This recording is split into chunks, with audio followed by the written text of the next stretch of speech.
अध्यक्ष महोदय, मैं आपकी धन्यवादी हूँ कि आज मुझे आपने 2024 के इस बजट में अपने विचार रखने का अवसर दिया है और साथ ही मंडी क्षेत्र की जनता जिन्होंने मुझे अपना प्रतिनिधि चुनकर यहाँ उनके पक्ष की बात रखने का मौका दिया है, उनकी भी आभारी हूँ।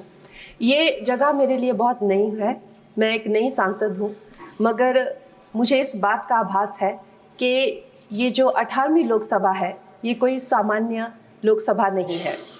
इस लोकसभा का जो चुनाव हुआ है उसमें हमारे जो शीर्ष नेतृत्व हैं, हमारे माननीय प्रधानमंत्री श्री नरेंद्र मोदी जी ने लगातार तीसरी बार प्रधानमंत्री बनकर पिछले 60 सालों का जो रिकॉर्ड तोड़ा है, उसके लिए हम सब उन्हें जो है वो हार्दिक बधाई देते हैं।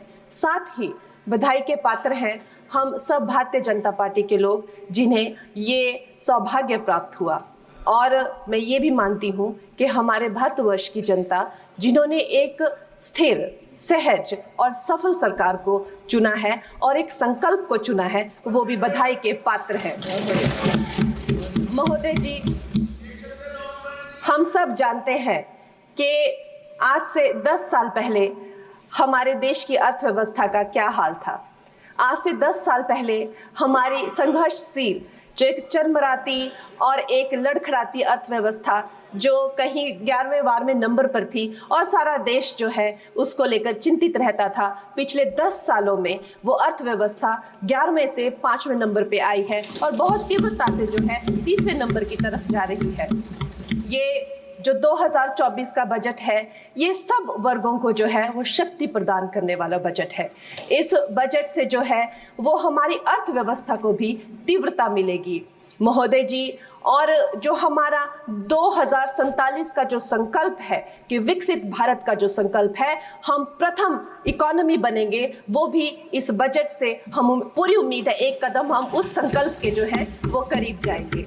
महोदय जी, पिछले साल हमारे हिमाचल प्रदेश में एक बहुत बड़ा प्राकृतिक संकट आया, एक बहुत बड़ी बाढ़ आई जिससे न जाने कितने जन, धन, पशु, जमीन की हमारे लोगों को जो है वो हानि हो गई। लेकिन दुख की बात यह है कि अभी भी हमारा हिमाचल प्रदेश जो है उस त्रासदी के प्रभाव से जो है उसके प्रभाव से, उसकी हानि से बाहर नहीं आ पा रहा है। और उसका जो मूल कारण है वो है वहाँ की जो कांग्रेस की सरकार है, उनका जो लापरवाही है और उनकी जो भ्रष्टाचार नीतियां हैं। आज भी हमारे लोग जो हैं उस बाढ़ के प्रभाव से जो पीड़ित हैं। मैं आदरणीय और माननीय हमारी जो वित्त मंत्री हैं श्रीमती सीतारमण जी का मैं आभार व्यक्त करती हूं कि उन्होंने हमारी हिमाचल की जनता के लिए जो है एक स्पेशल रिलीफ फंड की जो घोषणा की है। हम सब हिमाचल वासियों की तरफ से हम आपका अभिनंदन करते हैं और हम आपका आभार प्रकट करते हैं। महोदय जी, मुझे ये जान के और आपको बताकर इस बात की खुशी भी होती है और खेद भी होता है कि जितना काम पिछले 10 वर्षों में हमारी भारतीय जनता पार्टी ने हिमाचल प्रदेश में किया है वो उतना काम हमारे आज़ादी के बाद 60 सालों में भी हिमाचल प्रदेश में नहीं हुआ था।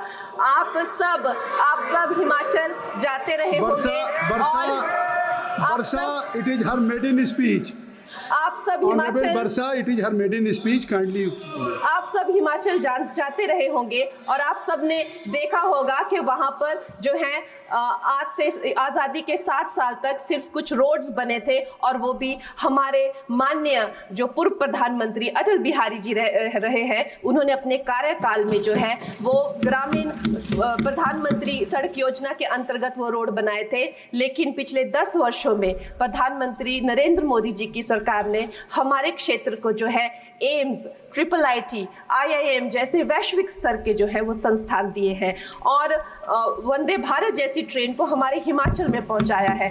हमारे हिमाचल जैसे छोटे से राज्य को 3,500 करोड़ की लागत का मनाली कीर्तपुर जो है वो हाईवे दिया हुआ है, जिसमें माननीय महोदय जी 5 से ज़्यादा टनल हैं और 37 से ज़्यादा उसमें ब्रिजेस हैं। ऐसे वैश्विक स्तर की जो है हमें इंफ्रास्ट्रक्चर वहाँ पे मिली है और साथ ही पूरे देश के लिए जो एक बहुत ही अद्भुत इंफ्रास्ट्रक्चर मार्बल है, जैसे कि हमारी अटल टनल 9 किलोमीटर की जो वो अटल टनल है, विश्व की सबसे लंबी टनल है और वो एक सिंगल ट्यूब हाईवे जो है वो पूरे विश्व के लिए जो है एक बहुत बड़ा उदाहरण है। और उसके साथ ही 11,000 करोड़ के हाइडल प्रोजेक्ट्स हमारे हिमाचल प्रदेश को दिए हैं। अगर मैं ये सूची यहाँ पे रखूं तो शायद आप लोगों का बहुत वक्त जो है इसमें लग जाए, लेकिन लाखों लाभार्थी जो है वो चाहे मुफ्त राशन हो, चाहे पीएम की जो है वो मकान हो या आयुष्मान हो। हमारा हिमाचल प्रदेश एक ऐसे राज्य है जो पूरी तरह से शौच फ्री है और वहां घर घर में जो है वो गैस चूल्हे का कनेक्शन लगा है। एक भी माता, एक भी बहन गैस चूल्हे के कनेक्शन के बिना नहीं है। और मेरा ये जो सौभाग्य है 18वीं लोकसभा में, महोदय जी, मेरा ये सौभाग्य है कि जब मैं यहाँ पे आई थी तब महिला आरक्षण बिल, जो राजनीति में महिलाओं को जो है 33% आरक्षण देता है, वो बिल भी पारित हुआ था। तो मेरे लिए बड़ी ही ये सौभाग्यशाली जो है 18वीं जो लोकसभा है।